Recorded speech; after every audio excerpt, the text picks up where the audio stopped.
1100 survey mapping and right-of-way activities and temporary construction permits. There is substantial work on survey, primarily because the topography out there is different now than it was when it was originally surveyed.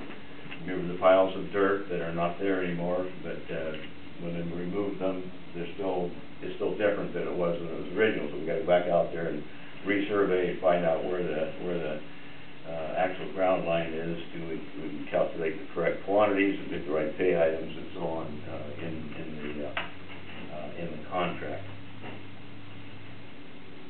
There's also some right-of-way plan changes. There have been changes with the P.S. easements along the length of Gordon Trucking. There's also been poles removed. P.S. here last fall, I think it was, redid their poles on their transmission lines, so it moved away from where the sidewalk was, and we had a little no man's land in the sidewalk to miss the poles. Well, the poles aren't there anymore, so now we need to redesign it for a sidewalk so that it'll change the right-of-way plan and legal descriptions and so on and so forth. So there's some work that needs to be done on the right-of-way plans. Item 1200, that has pretty much what it's all to do with utilities, primarily P.S.E. electric, but they also have the P.S.E. gas as well as CenturyLink and Comcast are out there. Comcast is not a major player in this, but certainly CenturyLink and P.S.E. gas and electricity are major parts of this project, major issues when it comes to right-of-way easements in particular. There'll be something called a consent agreement, which allows work to be done on their right-of-way or on their easement, which they happen to own in fee. So you have to have a consent agreement with P.S.E. to work on that to make any changes. There'll also be an agreement to pay them to move their southerly transmission line out of the roadway into the area between the roadway and the trail. So there's another agreement there. So we'll be working and coordinating with P.S.E. on that. There is work that needs still to be done with CenturyLink as well as P.S.E. gas at the easterly end before you get to Valentine. Those lines, they're underground lines, and they need to be moved in order for the roadway to be built in that area. So they've kind of been waiting for these easement things to get straightened out so that they can move their lines someplace. So that's what that's all about. So we're going to continue to work with those two groups to get the utility coordination completed. Task 1300 is right-of-way and easement acquisition. It's one of these unfortunate casualties of time going by. Appraisals get old and stale. They are now over a year old. They need to be redone to make them a legal entity. When the appraisals are redone, then the appraisal review needs to be done. So those two items are certainly casualties of time going by and not progressing on the right-of-way acquisition process. With regard to negotiations, we were never allowed to get started on that, so they need to be done yet. So that's been waiting to know what they're going to negotiate. And I think things are coming together with Gordon Trucking. It's probably going to be much easier. Don't know that for sure, so we're a little cautious with it. But I think that's going to happen fairly easily and be a pretty quick item once the MOU and the developer agreement with Gordon Trucking is completed. That will define what properties are going to be dedicated, what properties need to be purchased, and then we can move ahead. As long as the agreement's done, negotiation should be fairly quick and straightforward. Then there's the trail design. We just tasked 1500. We've been talking about that trail now for at least a year and a half, probably in one form or another.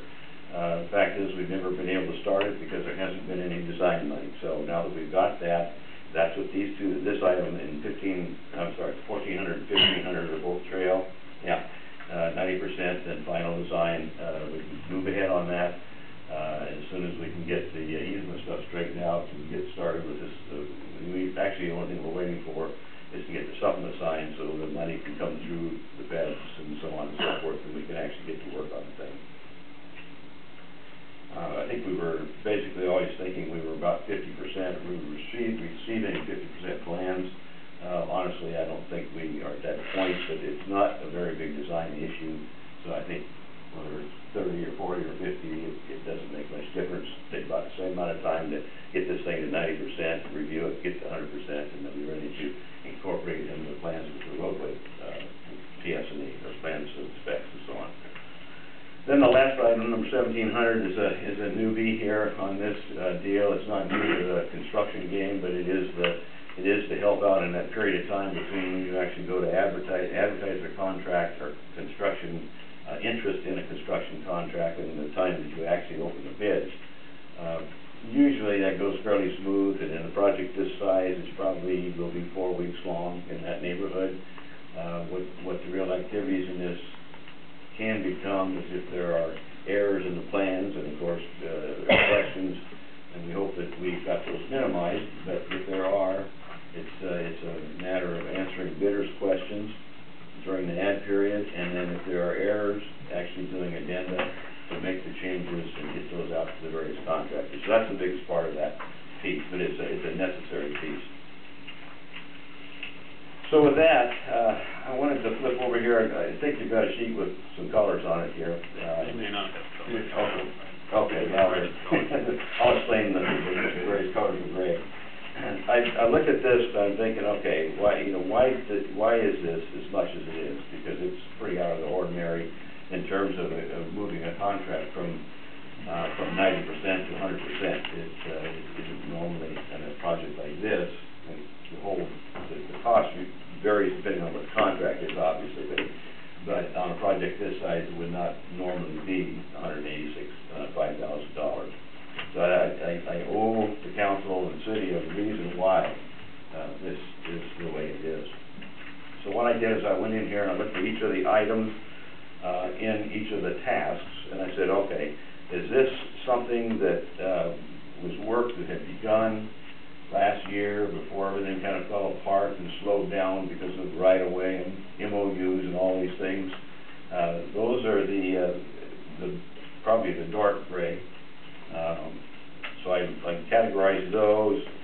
I looked at some of the work that had to be redone because of changes in GOPO or time going by and appraisals getting stale and so on. So I categorized those as work to be redone. And then the third one is new work. It's new work from the perspective that it's not ordinarily the work you would do between 90 and 100%. An example of that is combining the designs of a trail and a roadway. So we need to, now because the roadway is pretty much done, the trail's behind it, we've got to combine those into one contract, one set of bid documents, and one set of this, one set of that. So that's the sort of thing. It's new work, but it's kind of out of the ordinary type work. The fourth one I did not categorize is typical design PS&E work that you would expect to do on a project of this nature between a 90 and 100%. So when I categorized these and I took the costs off of what we worked out, it actually ends up that the three, the dark, lighter, and the lightest gray, I guess, blue, yellow, and gray, actually total up to the $123,000 of the 186.5. So that leaves about 60 left for the items you would normally expect in a project like this. And so I was comfortable with this. I don't like the cost. It is what it is, and there's not much we can do about it because the work needs to be done as I've got it here. But at least I know that the costs are relatively close, and that if you take out the three, that one that you normally expect, 60,000, is probably about right for a project of this size to complete it. So that's what I've got to talk to you about. If you got questions, I'd be happy to try to answer them. Sorry that it's a little late getting to you here, but you've been hopping around trying to get it done and pick it up here. So What was the 60,000 difference between the?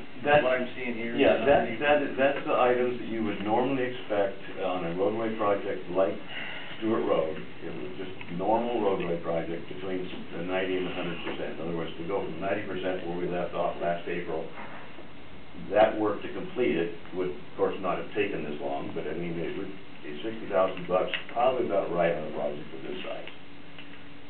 The bothersome part to me was $185,000. I was just shocked, actually, as we put the hours to it, looked at all the things that needed to be done, and that's why I broke this down, to get a sense of why was it that way.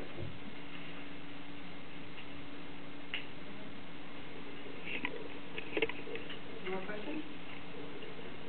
All right, thank you very much. Well, I'm just going to ask from Ken on our perspective of finances, how much of this money is going to be covered from the city versus the TIB and money and stuff like that? Are we looking at TIB money covering any of this? Yes. Yeah. Go ahead. Well, we just received PSRC. We just received $39,000. That goes for the trail design portion of it. Which I haven't had a chance to tell you guys about because we just received it. So that covers $39,000 of it, and then TIB covers. It's most of it. I don't remember the number exactly at this point. I did not look at that, but it's probably let's go it a different way. We've got $300,000 from Public Works Trust Fund that's in here for that newer grant we got, or it's actually a loan here last fall or late summer we found out. We got $110,000 from Pierce County. We got $612 plus the $39 from the federal money. And what else, Ken? I'm blanking out here. Me too. Well, we got the $40,000 from PSRC. Oh yeah. And we got the money or the acknowledgement from the city of Sumner, right? That they will bring the money from their project over to the Stewart Road project. If Stewart Road goes first, if it doesn't, it'll stay there and they'll build it. So one way or another, that's another pocket of money. I don't have my budget right in front of me, so I can't recall all of them. Yeah, I've actually got the numbers right over there. If you It would be beneficial, I think, for the council if those numbers could be presented at least by next Monday.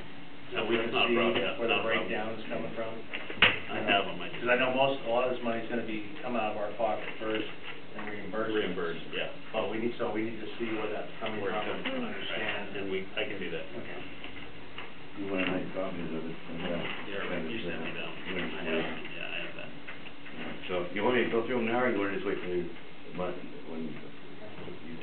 Why don't you go ahead and just give a brief sort of... Give you an idea what it is here.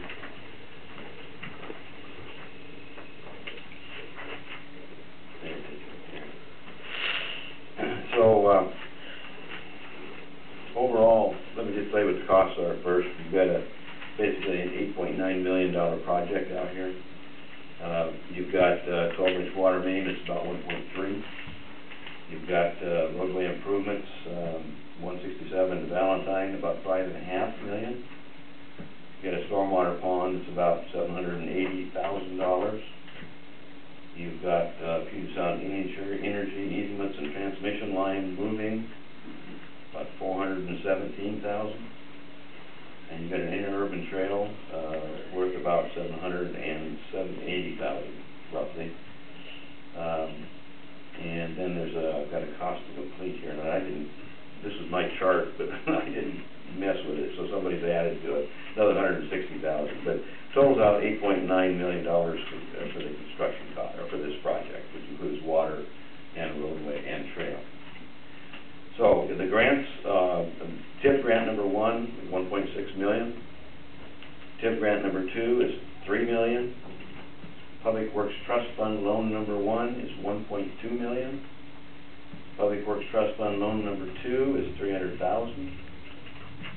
Puget Sound Regional Council SDPE grant, that's the original $612,000.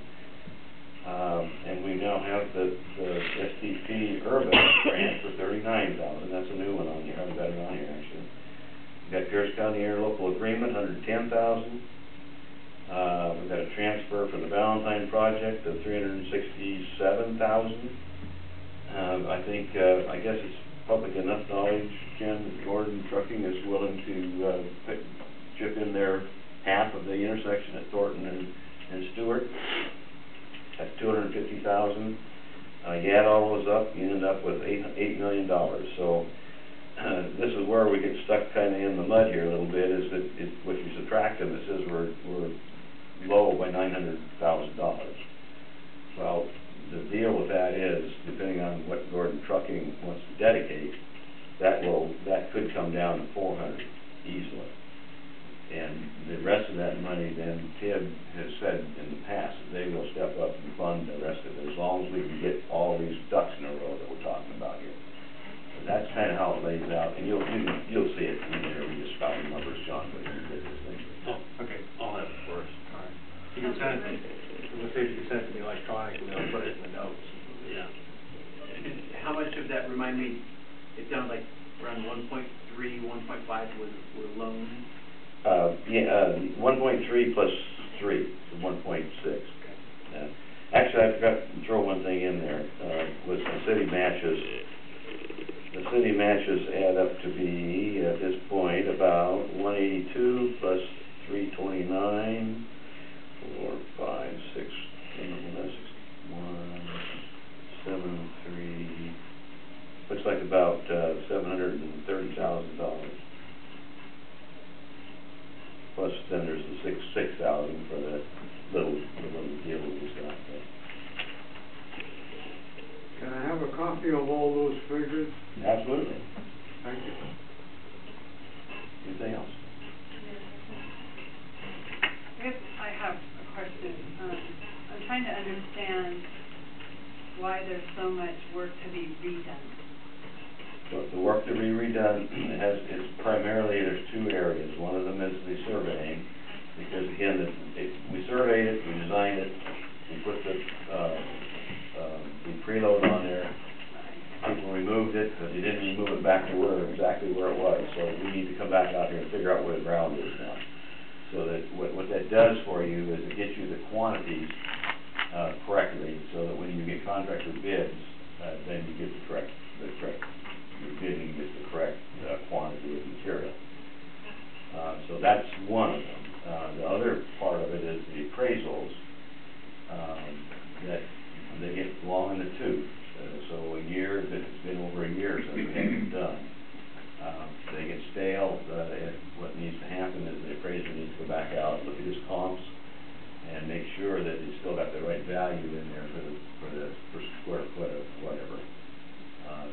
And then because of the federal process, you end up doing an appraisal, and you have a second appraiser come and review that appraiser's work. So that's the appraisal review, much less cost, but nonetheless cost. And then, of course, the negotiation stuff, we really never got started on to start with, because of the issues we didn't have. Does that help you out? Does that answer your? It does. Some of it I'm not sure how come we have to pay for it.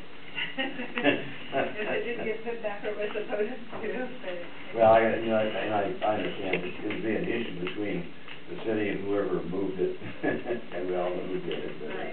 But there's also on the parcel where that stormwater pond is going on, kind of the east to the west end of Gordon Trucking.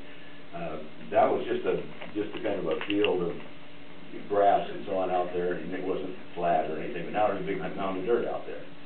So we've got to do something with the dirt in order to dig the pond. I mean, it just goes on and on with that sort of thing.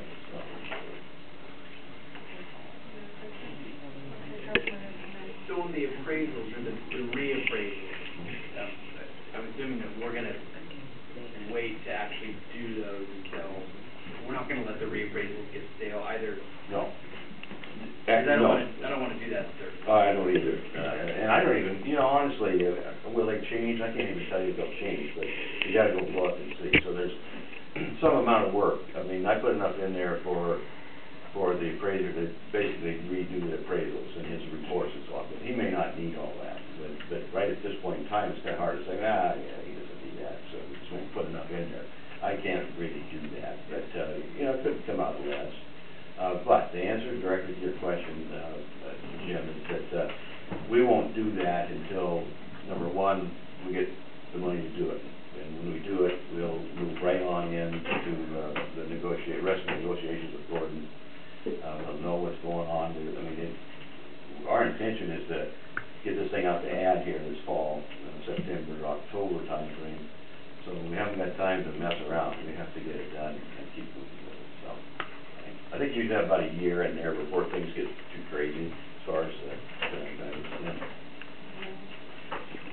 For the preload, Uh-huh. what's the compression figures that we've got right now? We lost about wasn't as much as we thought it was going to. Actually, about a half an inch to an inch is all of settlement out there. Okay. Does that meet those requirements? Yes. Yeah. Everything that we did out there was specified by the geotech. The amount, the depth, and the time it actually sat there quite a bit longer than it needed to. But it was all done according to geotech's recommendations, and we got some amount of settlement, and it should be ready to go. Have we got the figures for the load requirement? We do. I don't have them with me, but we can certainly get something for you if you like. Can I have a copy of that? We'll have to gin something up to get to you. It's a function of the geotech report and things. It's some work to get it done, but yes, we can get it for you. Next question is the stormwater pond. The last time I was knowledgeable, it didn't meet the requirement for the water load requirement. The load requirement? The pond, make it bigger? Oh, the volume of the pond? Yes. Yeah, we can make it. It's right close. We got to finish the design on it now that we know what else is going in. Redesign it? Well, no, not the whole thing, but we got to make sure that what we had out there was right, or we need to enlarge it a little, steepen the sides, something like that, get more volume. Is that redesign going to require negotiation with Gordon Trucking? Mm-hmm. The plan now is for the city to acquire that parcel, and that pond and wheel design will fit on the parcel. Another question is that, do we have to move any power poles? Households? Power poles. Oh, power poles? We need to move the southerly transmission line. P.C.S. Parallels the Gordon property. And if we don't move it, it'll be inside of the curb. And then cars and poles won't do well together. So we have to move it on the outside. So it's probably a move of 3 or 4 feet, not very far. How much that will cost us? Pardon me? How much will it cost us? I believe it was $250,000 is what we heard last year. And that is something that you need to pay PSE because they own the easement rights there.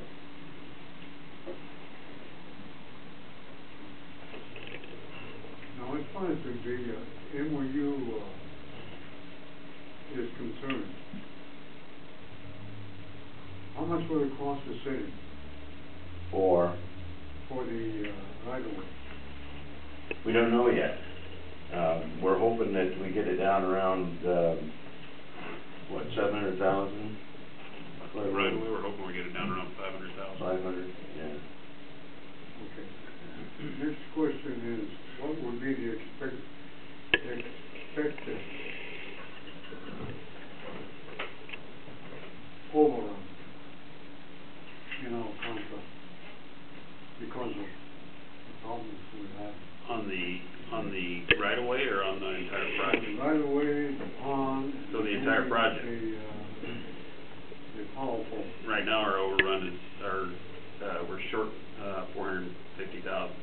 The prospective amount would be we're short 450,000. How much? 450,000. We're gonna overrun that much. Well, that's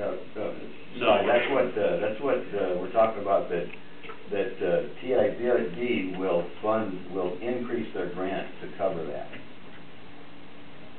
So that's what this whole game's about. We're putting all this together, and the ultimate prize here is for get it down to a point where Steve Gorchester at TID can say, yeah, we'll add 10% or whatever it takes to what we were going to give you to cover what you're short. Have we got a document already written out as far as the overrun is concerned, and that CIB is acknowledged about what the problems are?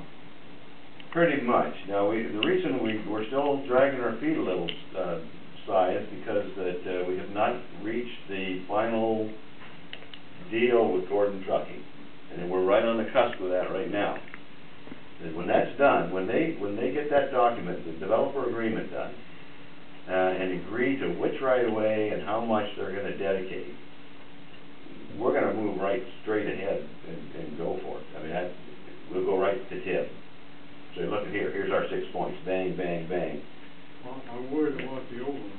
Well, no, well, I guess we all should be a little worried about it, because there's nobody that came to me and said, we promised. But we've heard Steve Dorchester on more than one occasion, and Greg Armstrong, both at TIP, talk about they can increase their amount by up to 10% of I don't know, 10% of the total contract, or probably 10% of their grants. And so their grants were worth, how much did I say? A total of about $4.6 million. So they can automatically increase this thing by $460,000 just by his signature, which will cover all of the overrun, or the underrun, I guess, at this point. From what I can see right now,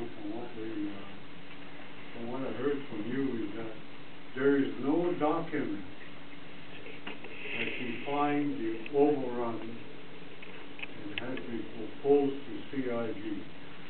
Am I right? We have not met with them yet, but we've talked with them. When are we gonna have that document? As soon as Ken and the city reaches their agreement with Gordon Trucking. And that should happen, we're planning on that happening in the next, what, Ken? I'm hoping to have, well, Gordon Trucking has to do SEPA, but I'm hoping to have something from their attorney before the end of this month that we can take to TIP. What we need is a document defining the overrun submitted to CIG, then renegotiate the funding or the grant, or else we bite the bullet, either one. Now, we're in the dark about it right now. Well, That figure has to come out. we don't have an overrun figure. We have a shortfall figure.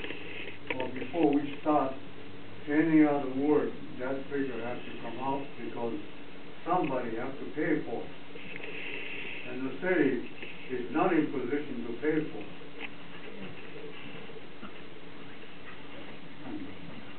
Councilmember McMahon. Sounds like there might be a meeting for a need for a meeting between the mayor and some of the staff. I think Councilmember Holtby had a question. Okay. Gary, what method are you using to determine the maximum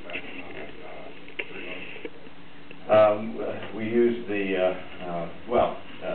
to put it there, we use the nuke gauge to get it compacted correctly. At that point, it was a matter of surveying as it subsides.